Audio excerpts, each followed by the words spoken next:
Amazing what you see when you take the meeting at home. Yeah, it's good. I've been noticing a lot of good Sunday school classroom captain, so.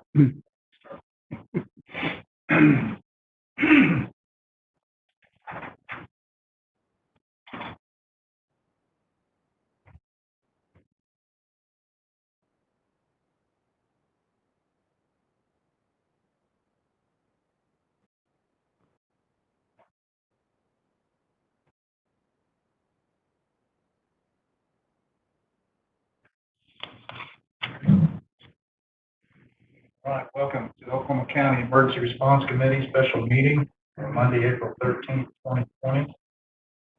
Notice the meeting was properly posted on April 7th, 2020. Let's do a roll call. Mr. Matthews. I am here in the BOCC meeting room. Mr. Matthews present in the BOCC room. Mr. Blau. Being represented by Mr. Cody Compton.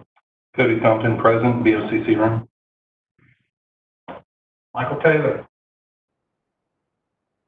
This is Charles Dodson. I'm sitting in for Michael today. Very good. Thank you, Charles. And Miles Davidson.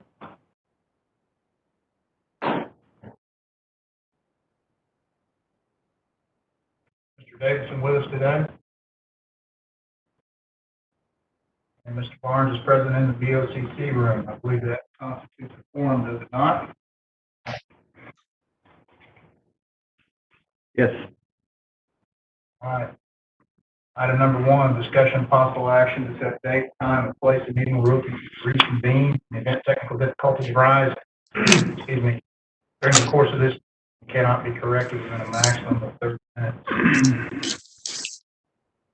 I would suggest noon on Tuesday, the 14th. Is that your motion? That is my motion. I will second that motion. Got a motion and a second for noon Tuesday. Further discussion? We'll call. Mr. Barnes is aye. Mr. Matthews? Aye. Compton? Aye. Mr. Dodson? Aye. And Mr. Davidson has not joined us as of yet. Motion passed for noon Tuesday the 14th. Should technical difficulties arise that we cannot correct within a 30-minute time period. Item number 2, approval of minutes of April 1st, 2020. Move the approval. Second. Motion and a second. Approval of minutes. Any discussion? Roll call. Mr. Barnes, aye. Mr. Matthews? Aye. Mr. Compton? Aye. Mr. Dodson? Aye. Motion passed. Minutes. Item number 3, discussion, review, and possible action regarding presentation from emergency management, health, or safety professionals regarding an update on COVID-19 coronavirus.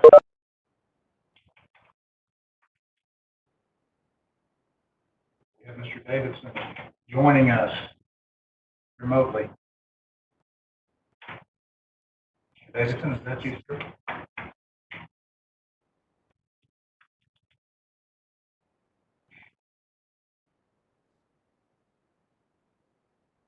Miles, can you hear us? Yeah, I can hear you. Okay, very good. Thank you for joining us. Get a motion to open item 3. No. Okay. Report for today, April 13th. Again, stay at home greatly reduces your chances of exposure and greatly reduces your chances of exposing others. And would encourage that persistence in preventative measures is more important now than ever. Kind of a side note reminder, severe weather in parts of Oklahoma over the weekend. We have anticipated freezing temperatures and a chance of snow in some areas of western and northwest Oklahoma with very slight chance of flurries in central areas tonight into Tuesday. And this time of year, it's no surprise, tornadic activity killed at least 19 in Louisiana, Mississippi, Georgia, Arkansas, and South Carolina yesterday. Expected tornadic activity further east today. President Trump's stay-at-home guidelines currently extend through April 30th, and all 50 states are included in the presidential disaster declaration. Oklahoma is currently under a major disaster declaration, including all 77 counties. This includes the public assistance category, providing funding for emergency protective measures and direct federal assistance for state and local governments as they respond to the COVID-19 emergency. Numbers in Oklahoma, we are now to 2,069 positive test results with 99 deaths. Note that 80% of those fatalities are 65 years old and older. Largest numbers in Oklahoma County with 19, Tulsa County with 18, and Cleveland County with 17. That 99 deaths compares with 83 seasonal flu deaths since September 1st of 2019. There has been 20,790 negative test results as of 10th of April, not including private labs. There are currently 457 cumulative hospitalizations, and the virus is present with positive cases in 63 of Oklahoma's 77 counties. 79 drive-through test sites now in operation around the state, and the hours of operation and prerequisite requirements, if any, vary in some locations. The Oklahoma Department of Health website gives specific information. Oklahoma City County Health Department, Oklahoma City test site will schedule appointments for those meeting test guidelines without a medical referral. An appointment is required in order to participate in that test site. Oklahoma County triage line is 425-4489, and that is in operation Monday through Friday, 8 a.m. to 4:30. They encourage you not to show up without an appointment. We're under a gubernatorial declaration of a catastrophic public health emergency, including all 77 counties, until April 30th.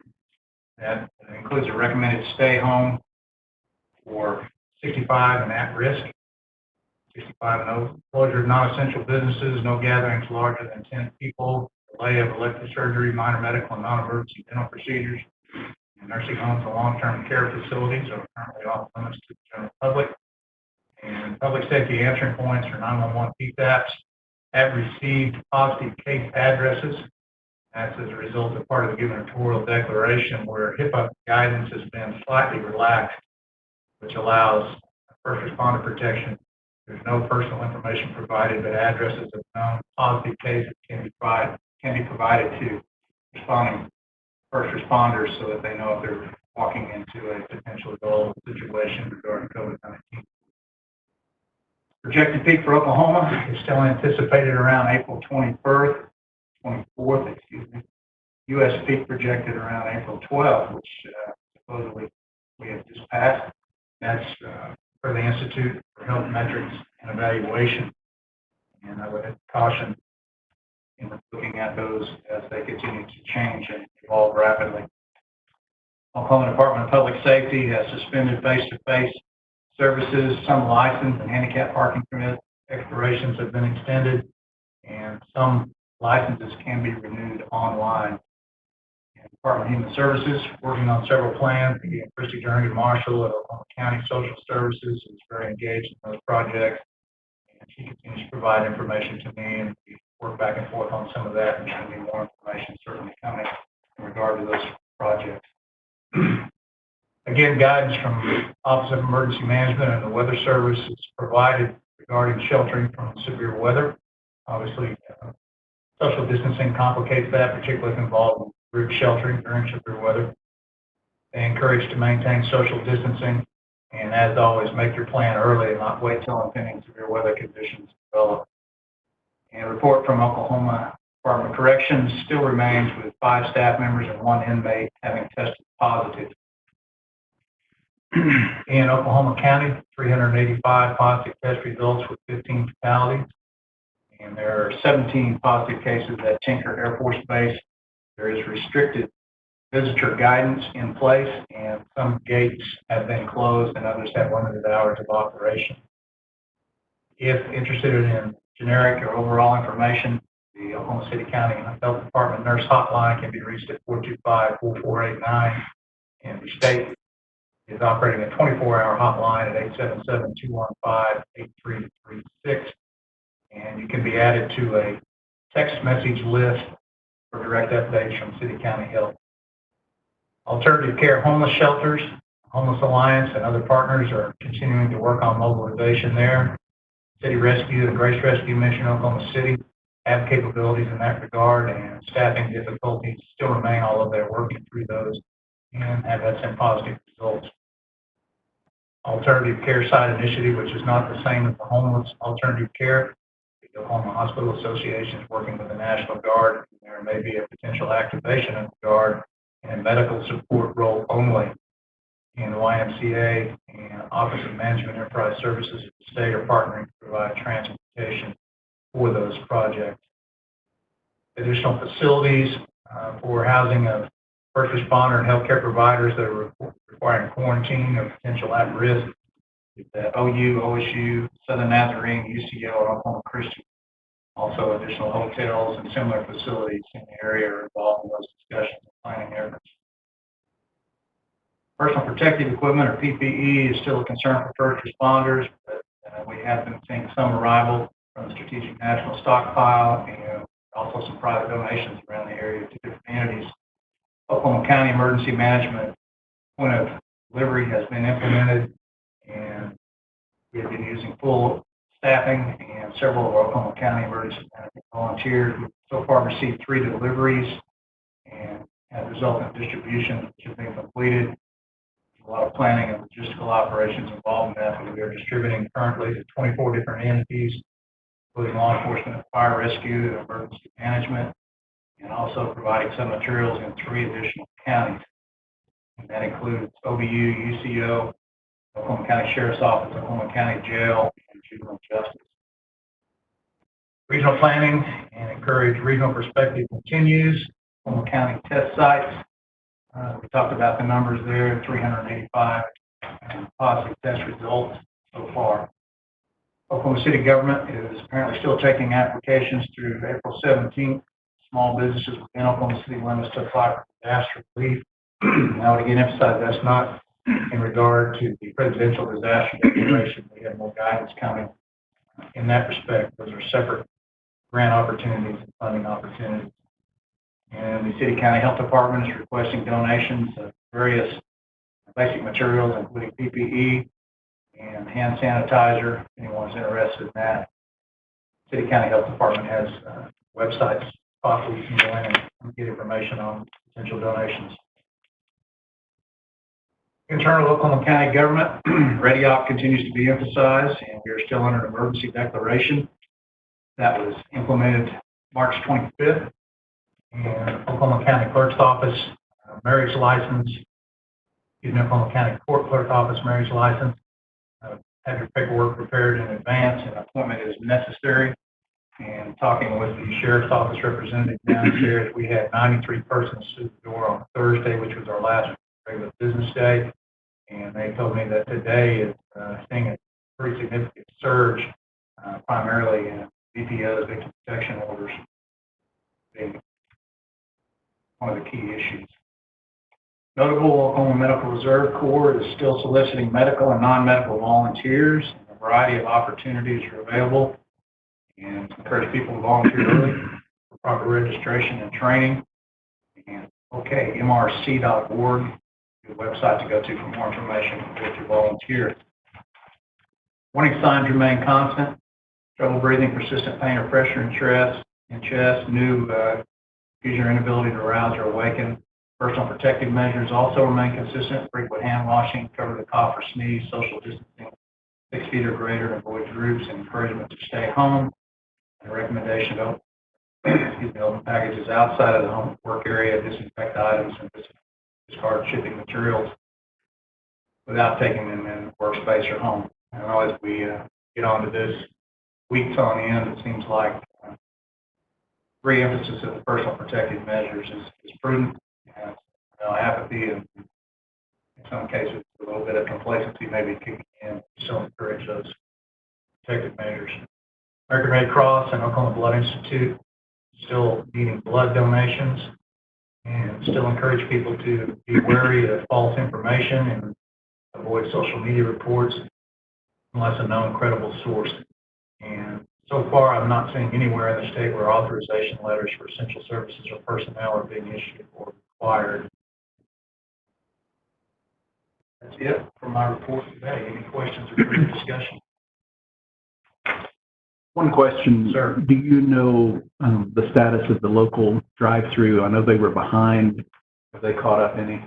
It's my understanding they were going to be catching up on that as they basically went through the list of backlogs. They were supposed to be taking new appointments today. I have not touched base with them this morning, but I can certainly do that right now. Okay, thank you.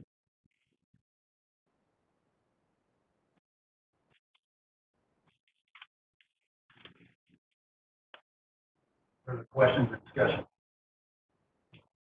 Motion to receive report. Second. Second. Got a motion and a second, second to see the report. Roll call vote. David Barnes is an aye. Mr. Matthews? Aye. Compton? Aye. Mr. Dodson? Aye. Mr. Davidson? Aye. Motion carried. Proceed. Item number 4, discussion, review, and possible action regarding a presentation from BOCC Department. President wishes to report or have information. Mr. Matthews, you have something from Mr. Grant Billingsley. I do. I got an email from Grant this morning regarding the drug lab on the 5th floor of ICB. The drug court lab has set up a desk and stationed a staff member on the 1st floor. It appears drug court participants are now required to check in on the 1st floor, maintain a safe distance, and in small groups, they will be able to enter the 5th floor to test. I don't know their exact new procedure, but it appears to be well planned and emphasizes social distancing. I really appreciate all of your work on the Emergency Response Committee for making this a priority. All staff in the office today gives their thanks for keeping everyone safe and healthy. Very good. Thank you, Mr. Matthews. Thank you, Mr. Davidson. I know you worked on that a great deal and contacted multiple people and pursued that. I appreciate that. Any further discussion or questions in that regard? Other BOCC departments?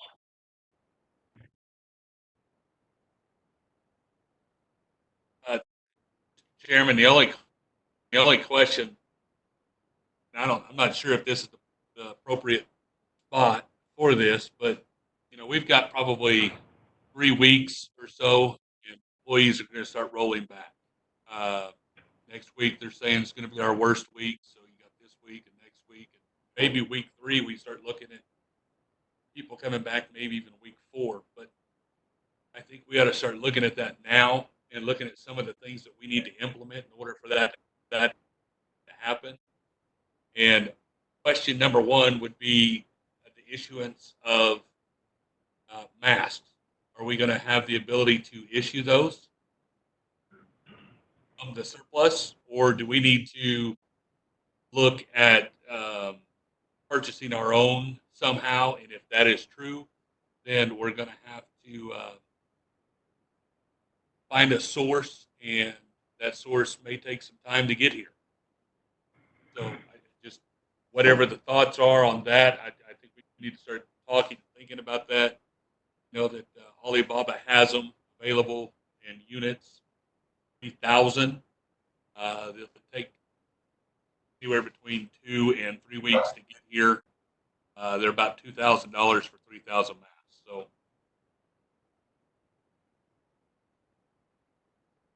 Thank you, Mr. Davidson. I think that is a worthwhile discussion. I personally am waiting right now. CDC guidance is anticipated and State Health Department guidance is anticipated in the very near future, maybe as early as this week, as far as repatriation and other guidances to bringing people back into the workplace. And there's a lot of discussion about firing up businesses, additional movement back into whatever normalcy is going to be. I'm certainly sensitive to what you're saying, Miles. I think some of that guidance could be prudent for us to see what's happening maybe statewide or through the state health department on a larger picture before Oklahoma County does something, so that we'll be in alignment with what's going on statewide. As far as the mask goes, there's still a bit of ambiguity, in my opinion, in regard to the use of masks. Certainly not contraindicated, but it is not a mandate, or it is not a strict guidance at this point. I certainly would encourage anyone who wishes to do so to do that. And that is, again, certainly not contraindicated in any form or fashion. As far as provision of those masks, I will yield discussion to the committee. We can certainly look into that from a county perspective. We have multiple sources available. And actually, I think some may actually be coming in this week or next week that have been on order for a while. And availability is going up. And of course, we're talking about differences in masks, whether it's a cloth protective mask, which offers some level. And we're also talking about N95s, all of the issues that go with that. Recent guidance, some of those have exhalation valves. Some people are saying that those compromise the integrity of the mask. A lot of variety there.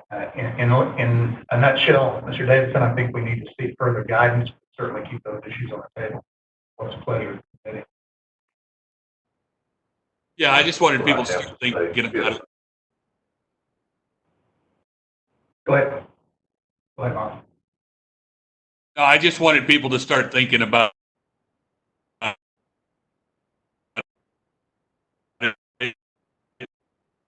I know that it's some weeks out, but if we start planning now, it's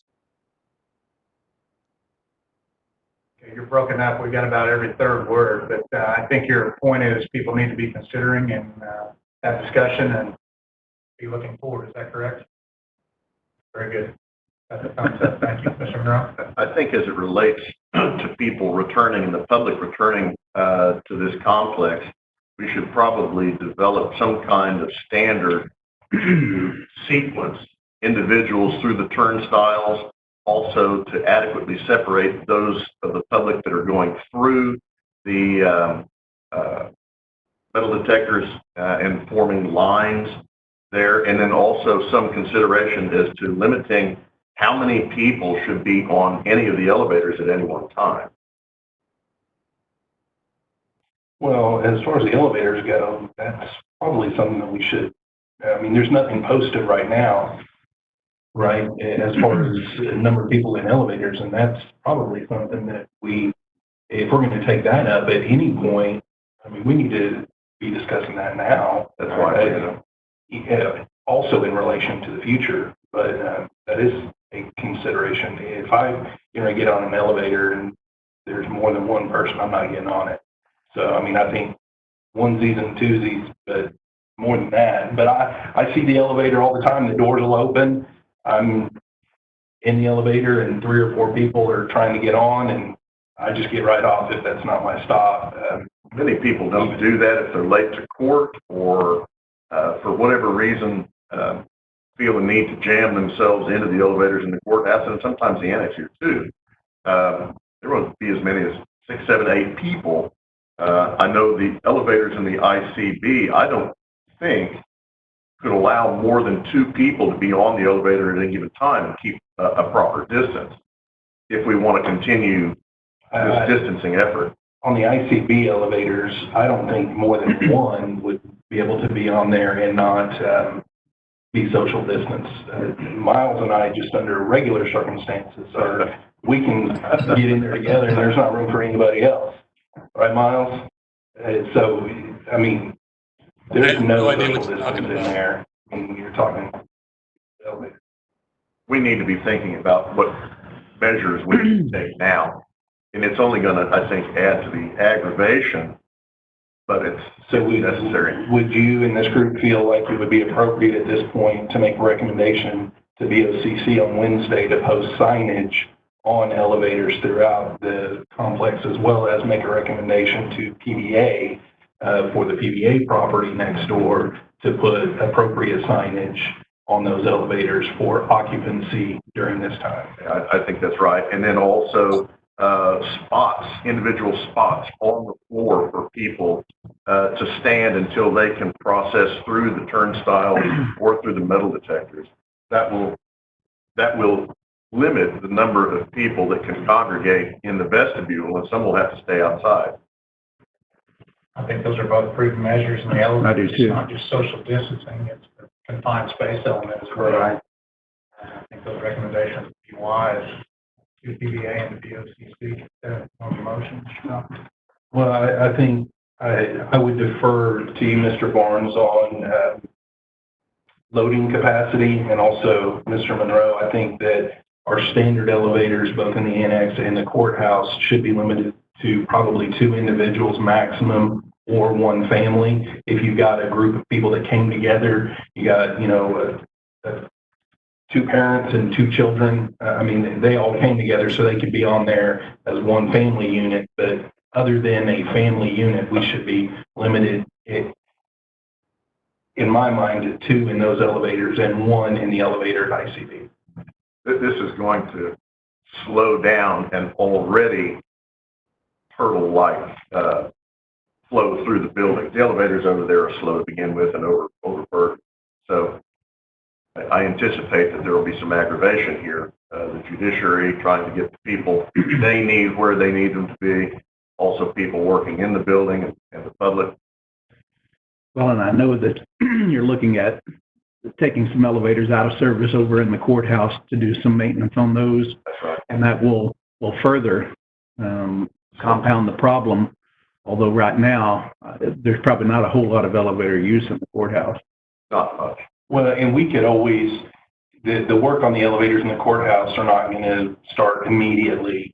And so that's something that we could address down the road if there was an issue. And if we're able to get to that work, say in 3 or 4 weeks, we may be in a different situation in 3 or 4 weeks where we can relax some of those recommendations. The timing may help us too. I'm talking with different contractors about the possibility of working in that time period between 7 and 9 o'clock when we've got an elevator technician here to operate the elevator. Trying to hope for the best here, but it may not work out there. Hey, Miles, what are your thoughts? I've not been utilizing the ICB elevators much recently. We've been kind of staying over here in Dan's conference room, so we're not having to run back and forth constantly, exposing ourselves and others, coming back and forth to meetings. Do you have any thoughts about ICB over there? They got these funny things next I to the can't hear elevator you. that are called stairs. We have stairs. Wow, mute. Can't hear you, Miles. All right, what about now? Can hear you now. All right, so Not my now. suggestion would be to put some signage up for stairs. For one, encourage people to use the stairs. But yeah, the elevator, the most usage is obviously to the 5th floor, and we're reducing that and trying to limit the amount of people that are going to be on the elevators. Two people on one of those elevators is packed. 2 normal people, much less go to you and I. But we should certainly put signage up. I agree with that. I think if this body could recommend how many people should be on each of the elevators in the courthouse annex and the ICB to the BOCC, so we could put signage in place. Well, to Miles's point is we probably should put signage up indicating where stairs are in all 3 of these buildings, Okay. and encourage people to take the stairs as much as possible while limiting the number of people on the elevators. In regard to ICB and stair use, I know there is a variety of security measures in place on different floors. Would the stairway recommendation complicate any of that? And as a secondary issue, No. the drug testing, when they congregate on the 1st floor and then they are sent up to the 5th floor, is that unsupervised, or they go to the 5th floor on their own? Is that correct? I believe they can go up on their own. Okay. The only supervisory job is for the test itself. And I think maybe emphasizing to the drug testing folks on the 1st floor is send them up one at a time rather than in groups, so that we don't get all the traffic at once and crowd the elevators. I think if I could get the direction to construct the appropriate signage to put in the elevator car so that it can be read no more than so many people per car, that's a good beginning. Which will be Yeah. variable depending on which facility, because of dynamics and actual elevator. Yeah, I think ICB's different. I think the annex and courthouse have similar elevator structures. The same thing over at the parking garage. They're similar in size.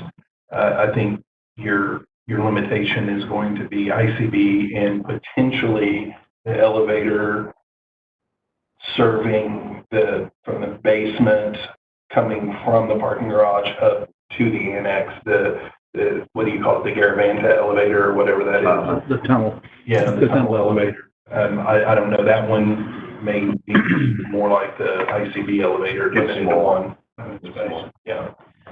And I think it would be good if you were able to even mark spaces on the elevator floors to say, you gotta stand on these as well. That's a good idea. Yeah, as well as in the main lobby. It's those footprints. Yeah, Sure. or X's or whatever we need to do. Squares, tape squares in there. All right. So are you wanting a recommendation for the BOCC meeting on Wednesday?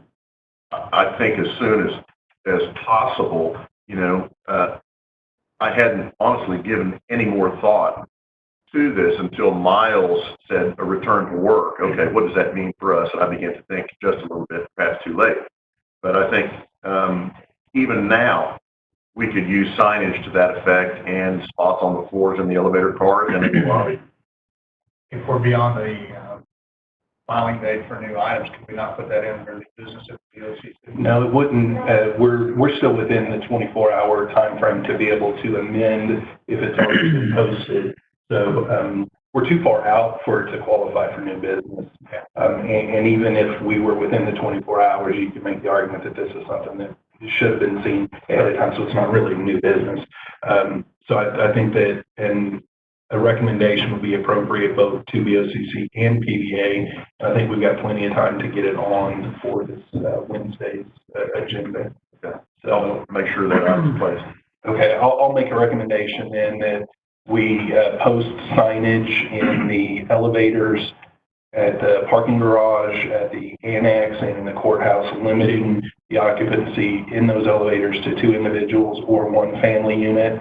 And I don't know if family unit's the right word, but you're traveling together, you were in the car together, you're obviously, That may cause There confusion and difficulties. Yeah. Yeah, I think it would be simple. they don't have other means of childcare, so they have to bring their children in. And if it is a parent and 2 children, I don't want them sitting there and adding stress. Well, what am I going to do with one of my kids? Am I going to send both of them up together and then me?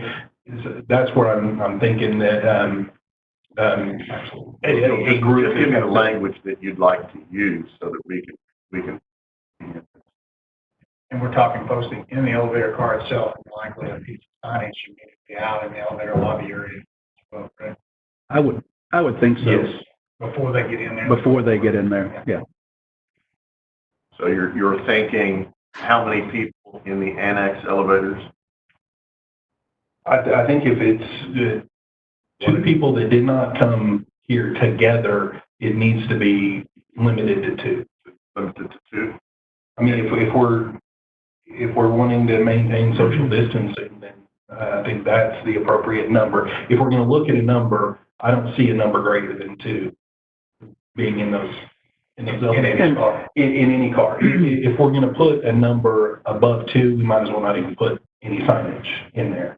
And I would also recommend that we mark spots in those elevators to try and get people to stand apart. Okay. Yeah. So in every elevator except those in the ICB, there would be a limit to 2 individuals. And the ICB would be 1. Okay. X marks the spot. I'm sorry? I said X marks the spot. Put X's on the floor. Yes, or squares or footprints or Yeah. something. Yeah, well, so it'll be signage that mentions the limiting of occupancy in the elevators, 2 for parking garage, 2 for the annex, 2 for the courthouse, allowing for more than 2 if it's a family unit that came in.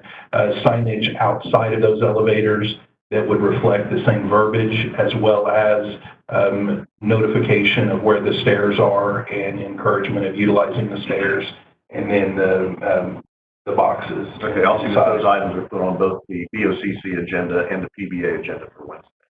Okay. Thank you. Very good. Thank you, Mr. Monroe. I believe that was item number 4, was it not? Further discussion regarding BOCC information? I'm not sure that this qualifies for I think it would, but we, as Miles talked about, thinking about people coming back and services being added, we probably need to try and start looking at a plan for phasing back in our services at some point in the next 30 days or so, depending on the situation. And probably can take this up under item 6 as well for the other departments. But I think if we're planning ahead, now is the time to start planning for, as you call it, the repatriation and the renewal of services that we're offering here in the building, as well as court services. And I don't remember how long the courts are limiting their services as well. I don't remember a finalization date for them. I believe most of the stuff with regards to annex and the elected officials is tentative. And from a state perspective, to be hinging on the end of April. If memory serves correct, I think the courts are at the end of April as well. Carrie, do you know? Is it May 15th? Okay. Okay. So I would suggest that for the BOCC departments that we start talking with our department heads about the reinstituting of services, what timeline they're looking at, and what more essential services could be phased back in, and then less essential services phased in later on. And then as we get to item 6, I think the same thing, talking with our other elected officials. As a caveat to that, I plan on developing a document, and specific to that point, Dan, I'm going to be watching for relevant city, county, and state, and CDC guidance, because I know that's a big discussion at all levels now about bringing people back and firing up the economy and all that, which is obviously going to have to be a staged approach. Right. I'll be watching for that, provide whatever guidance I see in that regard. I'm also going to be providing some bullet point items in regards to continuity of operations planning, particularly for BOCC departments, and we'll encourage it with the other elected officials. We don't want lessons observed, we want lessons learned. And there are plenty of those throughout the county government and many other areas in recent weeks. And we would be remiss if we did not learn from what we have done and what we have been able to observe and what we experienced. Continuity planning keys on essential duties and responsibilities. And a lot of people struggle with that early on, identifying what that specifically meant. It should be very clear now what a true essential duty, essential responsibility is. And this is one of the many areas in which we come out the other side of this much smarter, much better. So I'm going to be putting some bullet points that refer back to the previous continuity training that we've done, and send that to that continuity planning group, as well as BOCC departments and other elected officials. Ties in with exactly the guidance you're talking about, that staged approach. We have a motion. I'm sorry, but I think before we discuss other specific items on 4, so we don't get the waters too muddy for the clerk's office, if there's a second to my motion, I think we ought to go ahead and take up that motion at this point. Second. Second. And a motion. That's in regard to recommendations to the BOCC and the PBA, correct? Yes. Okay. For the signage of elevators, elevator lobbies, Yes, sir. and encouragement of stairs, and occupancy limits on the elevators and the individual cars. Got a motion and a second. Any further discussion? Roll call. Barnes is an aye. Mr. Matthews? Aye. Mr. Compton? Aye. Mr. Dodson? Aye. And Mr. Davidson? Aye. Motion passed. Any further discussion on item number 4? If nobody has anything else, I'll move to receive the update. Got a motion, do I hear a second? We've heard a second from Mr. Davidson. Any further discussion? Roll call, Barnes is an aye. Mr. Matthews, Aye. Mr. Compton, Aye. Mr. Dodson, Aye. and Mr. Davidson. Aye. Very good, thank you. Item number 5, discussion, review, and possible action regarding presentation from Woody Management. All right, no action taken on item number 5. Item number 6, discussion, review, and possible action regarding presentations from Oklahoma County Clerk, Oklahoma County Court, Oklahoma County Treasurer, Oklahoma County Sheriff, and Oklahoma Assessor's Office. Well, just as we discussed on item 4 for BOCC departments, I think it's probably about time to start reaching out to our elected officials and asking them about their plans to phase back in operations as we move forward over the next 30 to 45 days. Yes. I see that in the form of a recommendation to start reviewing, and that we're going to be providing some guidance as it comes available on a bigger picture. Well, you had mentioned the word recommendation. I think right now it might be too early for us to have a recommendation on that. I hate to send the wrong message.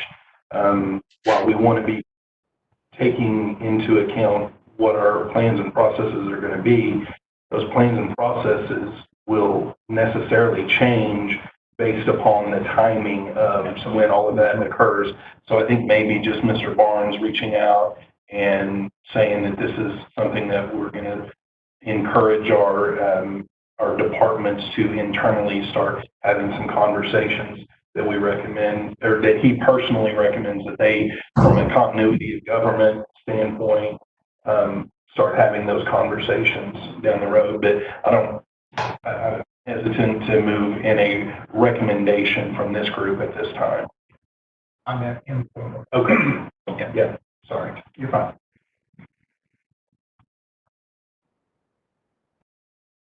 I will certainly provide that. Any other discussion in regard to item number 6? Does that constitute per se? I think no action on item number 6. Item number 7, discussion of possible action on the next meeting date and time.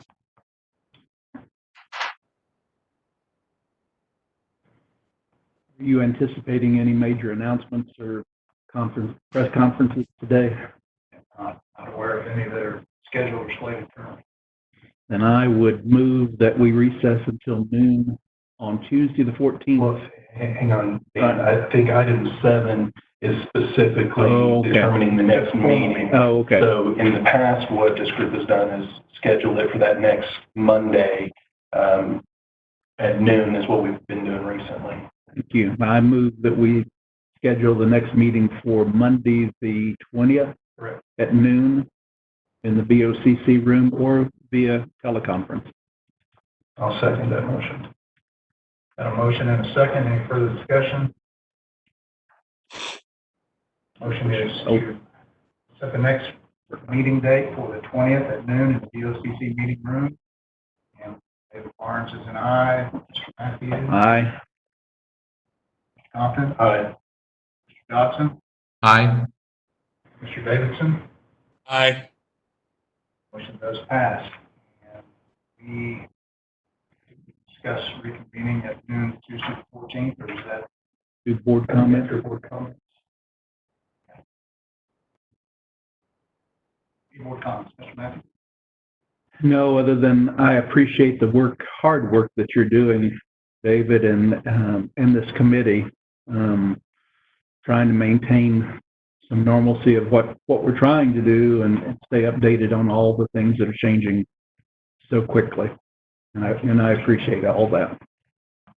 As well as our employees and all that they're doing. I know, talking to some of my employees, they have cabin fever. They're anxious for this to get over and get back to work, but they all understand the reason. Mr. Compton?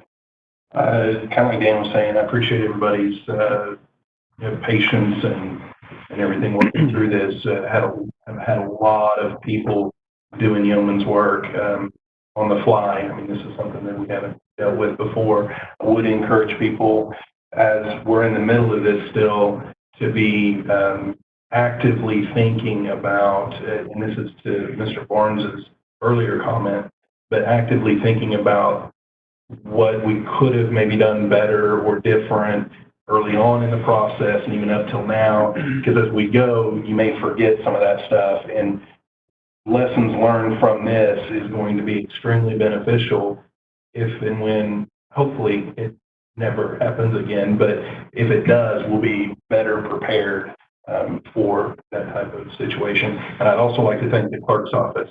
I forget to push my buttons a lot, and she takes care of me over there. I'm like, oh, I forgot to vote. And I'm like, oh, I did. So I appreciate you helping me out over there. And beyond that, everything that you guys in your office has done to help make sure that we can all still adhere to the Open Meetings Act and have robust discussion related to this. I really appreciate it. Thank you. Mr. Dodson, any comments there? Comment. Thank you. Mr. Davidson? I would echo Compton's comments, and I thank you guys for your support. It's not a simple task, but it's certainly made easier because we've got cooperation participants, and that's a big deal. Continuity piece is huge in any planning or training cycle. Review and exercise is part of that. I know from many years of past experience, the best exercise is a real event. That's exactly what we've experienced. This has been in one of the most difficult of lanes, personnel availability. It's not because the building doors were closed necessarily, although there's an implication there. It's the simple fact that we maintain social distancing. We don't have the staffing level we normally have. And personnel being the most critical resource of any organization, that's the testing that we've been under and the exercise. So learning from that is very critical. I said earlier, identifying essential functions is the basis.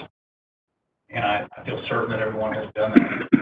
Now it's just reporting, as Mr. Compton indicated as well, and learning from those lessons. Documentation is the key. I would encourage employees at all levels, whether it's the newest employee or one with the most tenure, write down about anything that went well or that you see that could be done differently or improved. That is how we learn. That's how we revise the plan in that cycle that never ends. I certainly encourage that in all offices, all elected officials, all work groups across the board. That's all I have. Thank you. Special thanks to you.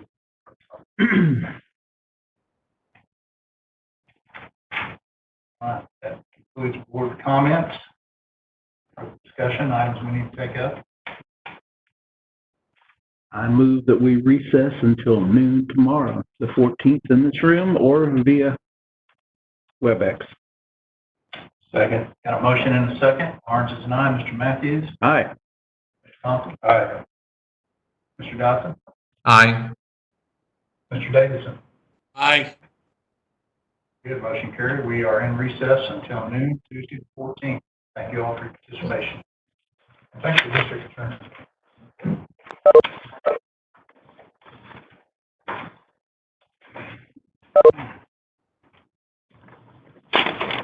Yeah, seriously, thank you for half the time I forget. And You have then when I remember, I you look have back done and I'm like, yeoman's oh, work. she took care of it.